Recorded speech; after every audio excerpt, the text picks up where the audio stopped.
wanyu bakunzi b'amakuru ya radio Inzamba agateka kawe tanga ikaze turi ku munsi wa gatandatu igenekerezo rya 18 Nyakanga umwaka wa 2021 ano makuru ashimikiye kuri zino ngingo nkuru zikurikira. N'urugendo rutari rumenyerewe ku rwego rw'umukuru w'igihugu Evariste Ndayishimiye ariteze ku cicaro c'ishirahamwe mpuzamakungu ONU kuri no wa Mungu azobaherekejwe n'umugwi w'abantu bake nkuko bigaragara mu itangazo rya leta. Urwo rugendo i New York muri Amerika rurerekana ko bamwe mu bategetsi buba bamaze kuronswa incanco za COVID-19 murabikurikira mu ntango zano makuru. Imyidogo ni myinshi mu banyeshure barangije kaminuza nderabigisha bakabura akazi muri komine bavukamwe ya Mutaho mu ntara ya Gitega. Bagereza umuyobozi w'indero muri komine ako ahakaza abigisha babakuta kivi bazanana mu zindi ntara. Ikiza cha COVID-19 cyaratumye aborozi ab'ingurube bakora basimbura neza mikambi y'impunzi ya Mahama mu gihugu cy'u Rwanda. Ico nico tubayagira mu kiganiro ku isoko c'urunani rw'amaradiyo cyo ku minsi yose ya gatandatu. Mugume hafi tubafitiye kandi n'amakuru yanditswe n'ibinyamakuru tuza kubashikiriza mu mpera zano makuru sangwa ikaze. Urakeneye kumenya amakuru y'imvaho umviriza radio Inzamba agateka kawe ni kuri wezi 3 akaburungu inzamba akaburungu org. Ejaho bukera umukuru w'igihugu Evariste Ndayishimiye aritezwe i New York muri leta zunze ubumwe za Amerika ku cicaro c'ishirahamwe mpuzamakungu ONU mu nama ihuza ibihugu bigize uwo muryango. Muri urwo rugendo umukuru w'igihugu Evariste Ndayishimiye azobaherekejwe n'abafasha biwe bari kurushi n'abahora badahara mu ngendo nk'izo nk'umuhanuzi w'umukuru w'igihugu ajejwe ivyo gufashanya canke umuhanuzi mukuru ajejwe kumenyesha amakuru Wirinyamitwe ntibazoba bari kumwe i New York. Ibitari bimenyerewe mu rugendo rwo ku rugero rw'umukuru w'igihugu ni nkuru twateguriwe na Jean-Marie Ndabashinze. Nkuko tubisanga ku rupapuro rw'uburenganzira abazoherekeza Perezida Evariste Ndayishimiye ordre de mission mu gifaransa nimero 110 agakoni SEG agakoni 180 agakoni 221 dufise mu ruganda rwo kumenyesha amakuru kwa radio Inzamba agateka kawe. Ku nimero ya mbere hari uwo bita VIP ya mbere, ku ya kabiri akaba uwo bita VIP ya kabiri. Abo nabo akaba ari President Ndayishimiye ubwiwe na Angelique Ndayishimiye umupfasoni wiwe. Turetse ko ari inama ya mbere kuri urwo rwego President Ndayishimiye azoba yitavye kuva ashikiriye ayo mabanga, hari n'ubudasa bugaragara buri ku rutonde rw'abazomuherekeza ugereranije n'ingene vyahora bigenda ku bandi bakuru b'ibihugu bamubanjirije.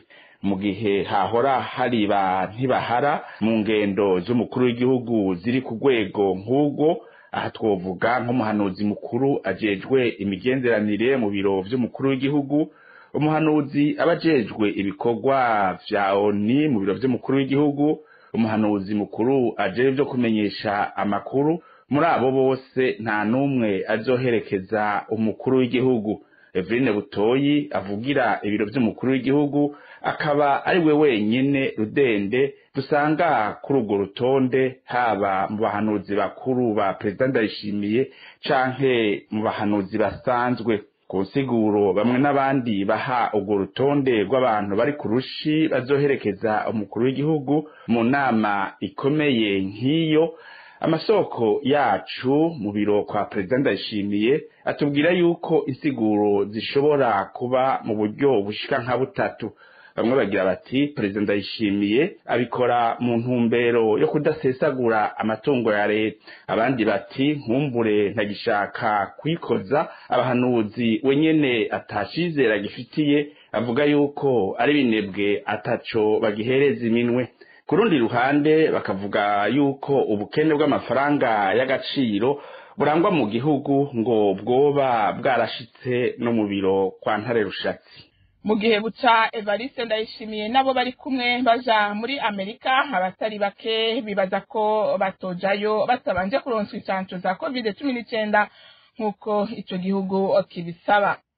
Kubona umukuru w'igihugu aja muri leta zunze ubumwe za Amerika bisigura ko hari bamwe mu bategetsi b'u Burundi bamaze kwicandagisha mu kwikingira ikiza ca COVID-19 binyegeje ikibabaje ngo nuko abo bategetsi nyene bahakana ko bidakenewe ko abarundi bitandagisha. Ivyo bivugwa na Vital Nshimirimana arongoye urunani rw'amashirahamwe yigenga Forske. Abona ko ivyo bisa no kubuza ubwigenge bwo kugira amagara meza ku banyagihugu, ariko kandi ngo nubwo kwidegenza. Arasaba amashirahamwe atandukanye gutera kamo leta kugira ngo yemere ko abanyagihugu batandarwa mu kwikingira no mu kuronka ububasha bwo gutembera hanze y'igihugu. Vital Nshimirimana: ibi biza bihinyuza imvugo y'iyo ntwaro, aho kuva mu mwaka w'2020 bagumye bafata minenegwe ivyerekeye ukugwanya ikino kiza, na cyane cyane mu guhakana yuko icyo kiza cyateye mu Burundi hamwe n'ukwanka urucanco. Ibyo rero iyo abatwara igihugu, abari muri leta cyangwa abandi banyacubahiro badafashe ya mbere mu kugira ngo bahimirize abandi banyagihugu, abanyagihugu baca bagira amadidane, abanyagihugu baca batinya. Ibi rero birababaje cyane kubona bamwe ku ruhande rumwe, abo muri leta canke ababafasha, binyombora bakagenda bagacandagwa kugira ngo bidegemvye baje aho bashatse hose, hanyuma bagaca muri uwo mwanya nyene babuza abanyagihugu yuko bacandagwa. Ubwo n'ubwicanyi mu bundi. Hanyuma ikindi naco twashaka kuvuga nuko abanyagihugu rero bakwiye kurikanura, na cyane cyane abaganga, amasendika, amashirahamwe, abihebeye Imana, bagahaguruka bagasaba yuko leta y'u Burundi yoshiraho umugambi wo gucandaga abanyagihugu. Ivyo navyo bazobikora bamaze kwemanga yuko uwo mugambi bakeneye yuko ubaho, bakongera bagasaba abafasha Burundi yuko botanga izo canco, bagasahiriza ivy'igihugu cy'u Burundi kitoshobora kwikorera. Radio Inzamba iciye ku murongo wa WhatsApp w'umukuru w'igihugu twamubajije ko yitandagishije ku bw'ubwo rugendo, yishuye ko akigendera ku rukingo rw'Imana kubera ko atagucandaga biriho mu gihugu cy'u Burundi. Urakeneye kumenya amakuru y'imvaho? Umviriza radio Inzamba agateka kawe, ni kuri www.inzamba.org. Abantu babiri, umwe wo muri komine Buhinyuza, uwundi wo muri komine Giteranyi mu ntara ya Muyinga, nibo bitavye Imana ku munsi wa gatanu mu buryo bunyuranye.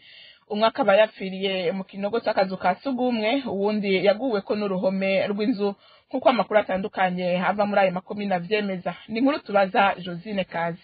Muri abo bitavye Imana, umwe n'umutamakazi w'imyaka 83 yaba ku mutumba wa Masaka, zone Masaka muri komine Giteranyi, yitavye Imana ku wa gatanu ku mutaga, aguweko n'uruhome rw'inzu mu gihe umwana wiwe yari ko aramusanurira inzu, nkuko amakuru atangwa n'abajejwe intwaro aho i Masaka bimenyesha. Uwa kabiri yitavye Imana n'umusore w'imyaka 24 yaba ku musozi Kiyange muri komine Buhinyuza, yaguye mu kinogo c'akazu ka sugumwe abuze umwuka mu gihe yaramanutse muri ico kinogo agiye gutora amahera 268 yari yakorokeyemwo, nkuko amakuru avaho ku mutumba Kiyanga vyemeza. Aho ku mutumba Kiyange nyene hari umwana mutoyi w'imyaka 4 yari yitavye Imana ku muhingamo ku wa kane, ahitanywe n'inzu y'abavyeyi biwe mu gihe hariko hagwa imvura nyinshi banze n'umuyaga. Hamaze iminsi hibonekeza ubusuma bw'agasakisaki bukorerwa mu mirima muri zone Ndunga, komine Kayogoro mu ntara ya Makamba.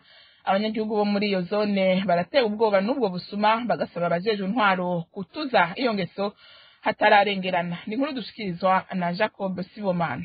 Uducimbiri twa Kivumba na Rusovu nitwo tugeramiwe n'ubwo busuma bwo mu mirima bwibonekeza muri zone Ndunga, komine Kayogoro, intara ya Makamba. Amakuru avaho muri utwo ducimbiri amenyesha ko ibiterwa by'imyumbati n'ibitoki ari byo bikarigwa cane n'abo basuma. Uyu munyagihugu aratubwira amwe mu barimyi amaze kwibwa. Ku rugo rw'umuhisi Vakuba Haravane baramaze kumuha ibintu bitari bike. Ku mumama w'umupfakazi yitwa Bizimana Dorote baramaze kumwiba imyumbati myinshi. Umupfakazi yitwa Nome, abo basuma nyine barasoromye imyumbati, ariko ku mahirwe make ntibayitwaye, basize bayirunza aho nyene. Akandi karoro twotanga nako umutama yitwa Filimoni mu mwonga witwa Rwankebe, aho yari afise ibitoki bitari bike vyari vyeze, yagize aragenda kusanga vyose babiciye. abanyagihugu bo muri zone Dunga basaba ababijejwe mu ntwaro kurandurana n'imizi ubwo busuma bahereye ku matohoza y'abadumwa k'urutoki. ntabwo tureka kuvuga yuko abavugwa muri ubwo busuma bahari bagituje mu kano karere kacu biba gose nubwo igisuma ari gifashwe abafatanye itonga. Rero turasaba yuko intwaro abo bantu batugirira ko amatohoza. Rero iyo ngendo mbi turayamirije mu gacimbiri ka Kivumba, turayamirije mu gacimbiri ka Rusovu. Tubona yuko ejo canke hirya yejo izorandagata igashika no mw'izone yose, kumbere igashika no mw'ikomine yose. Kuri ubwo busuma bwo mu mirima buvugwa muri zone Dunga, Ndayiragije Antoine Musitanteri wa komine Kayogoro yamenyesheje kuri telefone ko aya makuru ataramushikira. Imvukira za komine Mutaho mu banyeshure barangije igisata c'indero bigisha IPEA muri kaminuza y'u Burundi baridogera umuyobozi w'indero muri iyo komine y'intara ya Gitega ko haguma akoresha bigisha babakutsa kivi abo bita vacataire mu rurimi rw'igifaransa mu gushira imbere inyungu ziwe, kandi abarangije kaminuza banonosoye ivyo kwigisha bahari. Abo banyeshure barangije kaminuza bamwagiriza ko iyo atanze akazi naho ashiramwo ivyankunzi mu kuzana abo mu muryango wiwe akuye mu zindi ntara. Abo bashomeri bagasaba ko ivyo bintu vyohagarara, akazi ko kwigisha kagatangwa mu muco kandi bagahera kumvukira za komine Mutaho. Inkuru dushikirizwa na Beni Akserakana. Abo bashomeri barangije kaminuza y'u Burundi bavuga ko bahejeje igisata c'ubwigisha bita IPEA, ariko ngo nta kazi bariko barahabwa mu buyobozi bw'indero muri komine Mutaho. Bazumutima Anatole, umuyobozi w'indero mu komine, atanga aha ubuzi abakutsa kivi gusa kubera inyungu ziwe nk'uko uyu abitubwira. Umuyobozi mu komine Mutaho w'indero Bazumutima Anatole ntikibaza yuko aserukira indero muri komine aho guserukira indero ku rwego rw'umuryango wiwe akumiza kubera mu mwaka uheze, aho umuyobozi w'indero akuye ku ntonde amaprofile qui était demandé yari icongereza, igifaransa, physique na tekinoloji, akabakurako akabandanya akoresha abakutsa kivi ku vyo tutazi ko ari inyungu ziwe, mugabo ko tubaza ko ari inyungu ziwe kuko ntibabandanya baruhisha abavyeyi. Icababaje cane ngo Mbazumutima Anatoli, umuyobozi w'indero mu komine, yazanye umwishwa wiwe amukuye muri komine Gihogazi mu ntara ya Karusi kugira muha akazi mu buyobozi bw'indero bwa Mutaho, kandi hari abashomeri banonosoye ivyo kwigisha batagira akazi.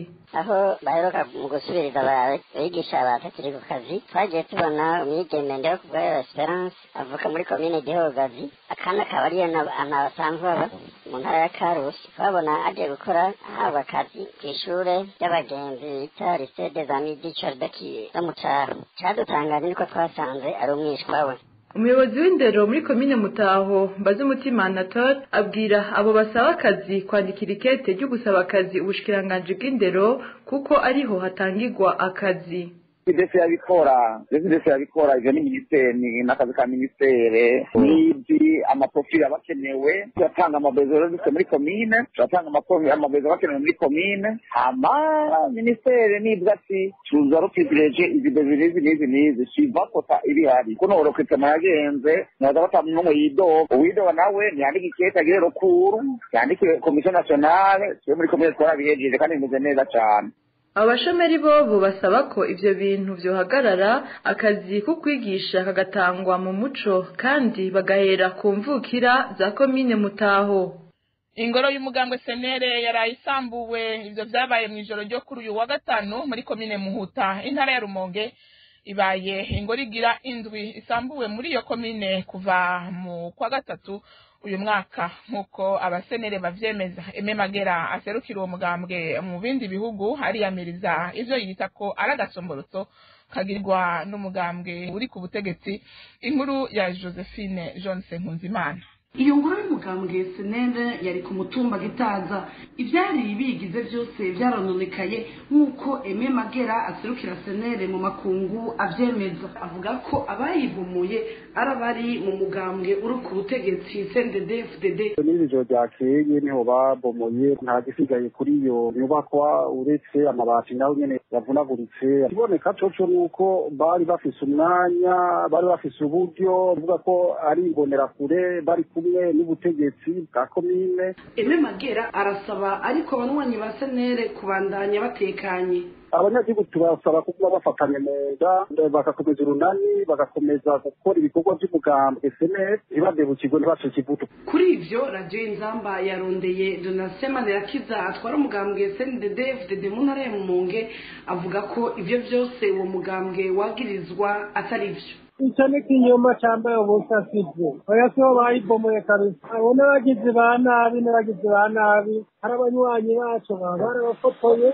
Urongoye iyo komine nawe Domitire Nzonimana yavuze ko atawura mumenyesha ivy'iyo ngoro ya senere. Ntabwo tuzi kabisa nta raporo dufite. Iyo nyishu iratangaje kubw'umunywanyi wa senere ku mutumba Gitaza agasigura ko uwo musitaneri asanzwe aba ku metero zidashika 50 yaho iyo nyubakwa yarayisambuwe yariri kandi hacungerwa n'abapolisi. Amakuru ava mu mugambwe senera avuga ko izindi ngoro 6 z'uwo mugambwe zimaze gusamburwa muri iyo komine ya Muhuta n'abari muri CNDD-FDD kuva mu kwa gatatu uyu mwaka. Ni ku mitumba Gakuyo, Kirombwe, Bitwe, Gabaniro, Nyangushwe, Urutunga mu mazone ya Muhuta na Gitaza. CNDD-FDD ikaba yama ihakana ko ataruhara rufisemo. Mu kiganiro ku isoko cuno munsi tuvuga ingaruka z'akaranda ka COVID-19 ku bworozi bw'ingurube mu ikambi y'impunzi y'Imahama ni mu gihugu cy'u Rwanda. Tubishikirizwa na mugenzi wacu Emile Nibasumba. Ku isoko ni ikiganiro mushikirizwa ku minsi yose ya gatandatu mukagitegurirwa n'urunani rw'amaradiyo Radio Inzamba agateka kawe, Radio RPA ijwi ry'abanyagihugu na Radio Television Renaissance. Impunzi z'abarundi z'Imahama zarakozwe ko n'ingaruka z'akaranda ka COVID-19 cyo kimwe n'abandi banyagihugu baba mu gihugu cy'u Rwanda. Mu kiganiro ku isoko cyo kuri uwa 18 Nyakanga mu 2021 tuganira na niyo nkuru Americal, umurundi amaze imyaka irenga 2 yorora ingurube. Muri kumwe na Emile Nibasumba, ndabahaye ikaze. Kaze mu kiganiro cy'urunani rw'ibimenyesha makuru RPA, Inzamba na Renaissance.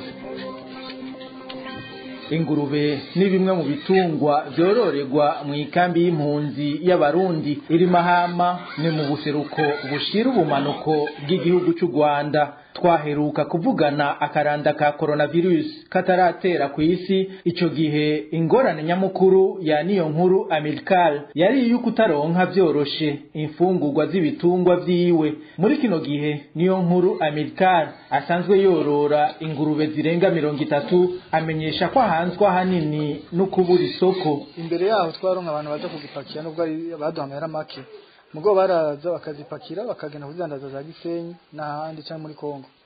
Kuva korona itera twasubiriye kuronka umuntu aza kutubaza ingurube aze indwi zibiri, hagarutse umuntu kuza kutubaza ingurube. Tuara abatelefona bakavuga ngo haraguye gushika hiyo, ngo mwabino bihe ngo bizotugwenge tuhashika. Ugaca usanga rero turoroye tutagira abaguzi. Mugabo rero icyo umuntu akunda uragumako, ukavuga utereka ngume ku kivi, uwari wese azoboneka kaza. Nuwo naho nzoronka uwunzimba soza ndayimuhe. Harageze igihe haza nkaza abantu nyine baza kugura nyene, kuko haje umuntu umwe atwara ingurube imwe zibiri, hari ingurube zirenga 400, akubwira ko yigombeye. Ugasanga ikigurube bakiza gupakira twagurisha 105, wewe ntiyatinya kugura 60. Mugo karaba uti none ko zakuze n'izindi zavyaye tuzabisa abakiriya zasaba abaguzi, none ndazishirahe. Ukacuba umuhereza kuri 60, 50, 70, nta ngurube nimwe yarenze 70. Aho gwaba rurugube runini ntigosha kurenza 70.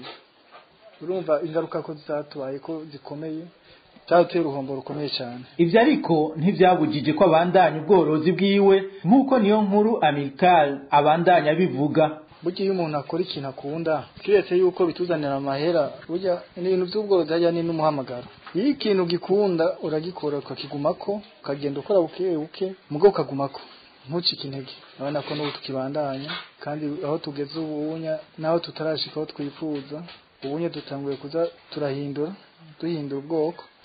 Bane izo mwasize ko atarizo mwasanze, mwasize tworora zya ngurube z'inyarwanda, ariko ubunye atiko turagereza kuzikuwaza tugerageza gushyira mu bundi bwoko bugezweho ku isoko ry'inyama bazita pietre. Izinya hariho umugiraneza Maginezo Shalom yari yazizanye azihereza amakoperative y'abarundi, iyo zavyaye rero batudandazako twe nawe tuza kuzigurirayo kugira ngo turabe ko twohindura amarase twari dufise, kuko rase dufise ntabwo bazemera neza, bavuniriza amavuta menshi bajya baza kugura inyama bigace bituma tubura abakiriya. Rero dusimbira aho hafi tukazigura, wewe yazikweza vyuma mugo twigomba tuzigura hafi hagufi yacu ngaho muri koperative. Zirazimvye kuko ikibuguru ubu turiko turagifatira 25,000, twebwe izi mbuguru zacu zisanzwe tuzigusha 12,000. Kugira uronke imbuguru imwe ugurusha zibiri cyangwa ukagusha zitatu kugira uronke imbuguru imwe y'ubwo bwoko. Kwa twifise icyo twifuza turemera tukazimbwa, mugabo icyo twifuza tukabishikako. Niyo nkuru Amerika asaba ko aborozi b'ingurube boronswa ibagiro, kuko ngo ico kibazo bagisangiye n'abanyarwanda baba mu micungararo y'ikambi y'impunzi y'Imahama. Twari twagerageje turaronka abantu bajya badandaza inyama z'ingurube za Kigali, bo bakavuga bati dukeneye ko mutuzanira inyama, ati uko tuguze ingurube ntituronka tuzibagira ino. Hanyuma tugareje kubisaba umuveterineri w'umurenge aravuga yuko bidashoboka tudafise ibagiro ryemewe n'amategeko. Iryo bagiro naryo rirazinje cyane, twebwe nabyo twokwishoboza.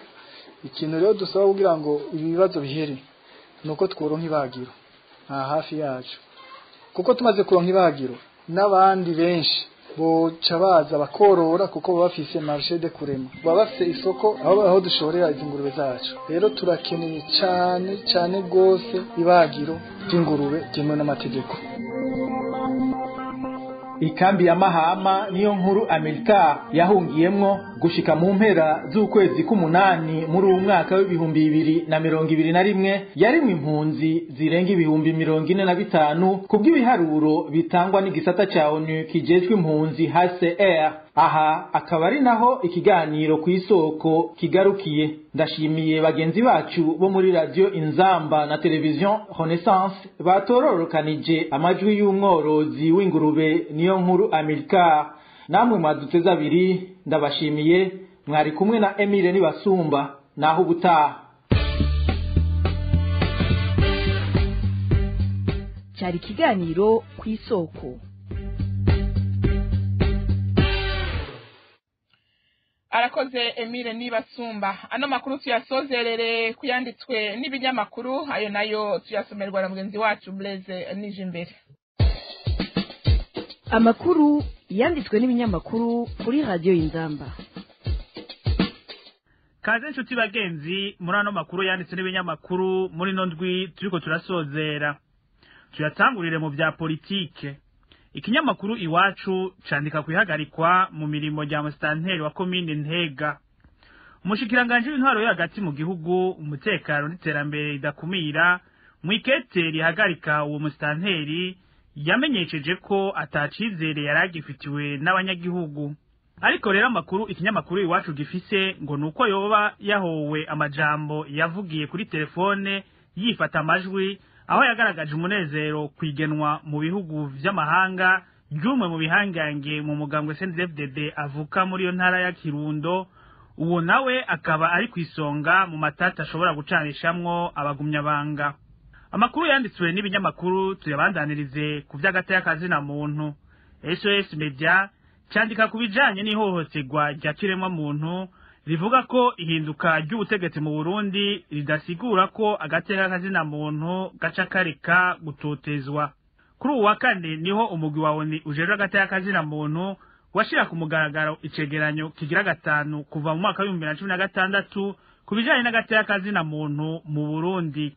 Abahinga ba ONU bavuga ko naho Evariste Ndayishimiye aguma yizeza abarundi n'amakungu ko agateka na muntu kagiye kubahirizwa, nta ngingo zirafatwa kugira kubahirizwe. Kubwa Dudu Diene arongoye umugwi ukora amatohoza ku Burundi, avuga ko ibituma ari vyinshi amakungu adakura ijisho ku Burundi, kuko agateka na muntu kaguma gahonyangwa ku rugero ruteye ubwoba. Nawe mu gisata c'ubutunzi ikinyamakuru Burundi Eko candika ku rudandazwa rukogwa n'abari mu nzego za leta. Kubw'ico kinyamakuru ngo ni imirimo idahuye na gatoya. ariko rero icibonekeza nuko ivyo bikorwa ku mugaragaro mu Burundi bigatera agashavu abanyagihugu kuko bimaze kwibonekeza ko abategetsi bitwaza igikenye bagakora amanyanga haba mu kwihagira amasoko ya leta. Ivyo ngo vyari bikwiye gusubirwamo bikigwa neza ku nyungu z'abanyagihugu na cane cane ko hari itegeko ribibuza. Kubwa Emery Nukuri umuhinga akongera akaba n'umwigisha mu kaminuza avuga ko abakozi ba leta bari bakwiye guhitamwo hagati y'urudandazwa n'akazi ka leta kuko bimaze kuboneka ko akazi ka leta gakorwa nabi bagashira imbere urudandazwa rwabo. Mu guhereza ano makuru yanditse n'ibinyamakuru tugaruka ku kinyamakuru SOS Media aho cyanditse ku bijanye n'urucanco rwa COVID-19. Ico kinyamakuru kivuga ko abategetsi bakomakomeye mu nzego z'intwaro z'umutekano abakozi b'Imana n'abandi benshi bifise baguma biteza incanco za COVID-19.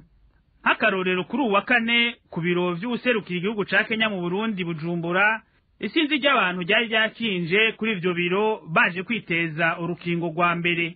Ico kinyamakuru kivuga ko imiduga y'igisirikare yaguma isomba aho mu miryango y'abasirikare n'abapolisi bakomakomeye bazanwa gucancwa.